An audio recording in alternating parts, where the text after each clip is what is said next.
ചിന്ത വായനശാല ഉപ്പുതറയുടെ നേതൃത്വത്തിൽ വളകോട് ഗവൺമെന്റ് സ്കൂളിലെ കുട്ടികൾക്കായി പഠനോപകരണ വിതരണം നടത്തി. ചിന്ത വായനശാല പ്രസിഡന്റ് കെ കലേഷ് കുമാർ ഉദ്ഘാടനം ചെയ്തു. ചിന്ത വായനശാല ഉപ്പുതറയുടെ നേതൃത്വത്തിൽ വളക്കോട് ഗവൺമെന്റ് സ്കൂളിലെ കുട്ടികൾക്കായി പഠനോപകരണ വിതരണം നടത്തി. ചിന്ത വായനശാല പ്രസിഡന്റ് കെ കലേഷ് കുമാർ ഉദ്ഘാടനം ചെയ്തു. ഈ ഫോൺ കൊടുത്തിട്ട് അവനോട് പറഞ്ഞാൽ നമുക്കറിയത്തില്ലാത്ത ഒത്തിരി കാര്യങ്ങൾ ആ കുഞ്ഞിനറിയാം. അതുപോലെ വായന എന്ന് പറയുന്നത് കുട്ടികളിൽ നിന്നും ഈ തലമുറയിൽ നിന്നും അന്യമായി പോകുന്ന ഒരു കാലഘട്ടമാണ്. ഈ വളകോട് പ്രദേശത്ത് നമുക്കൊരു ലൈബ്രറി ഉണ്ടായിരുന്നു, അവിടെ വായനശാല ഉണ്ടായിരുന്ന ഒരു കാലഘട്ടം ഉണ്ടായിരുന്നു. ആ കാലഘട്ടം നന്നായിട്ട് വായനശാലയും ലൈബ്രറിയും ഒക്കെ പ്രവർത്തിച്ചുകൊണ്ടിരുന്ന യുവാ ക്ലബ്ബ് ഉണ്ടായിരുന്നു. ആ ക്ലബിന്റെ നേതൃത്വത്തിൽ PTA പ്രസിഡന്റ് ബിബിൻ ജോസഫ് അധ്യക്ഷനായി.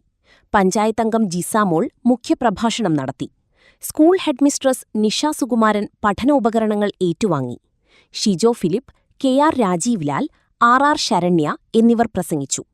ക്ലബ്ബ് ഭാരവാഹികളായ വിജേഷ് വിജയൻ, PK സലീവ്, K അഖിലേഷ് കുമാർ, ജോമോൻ മണ്ണാറത്ത്, അശ്വിൻ സുനിൽ, ഇമ്മാനുവൽ എന്നിവർ നേതൃത്വം നൽകി.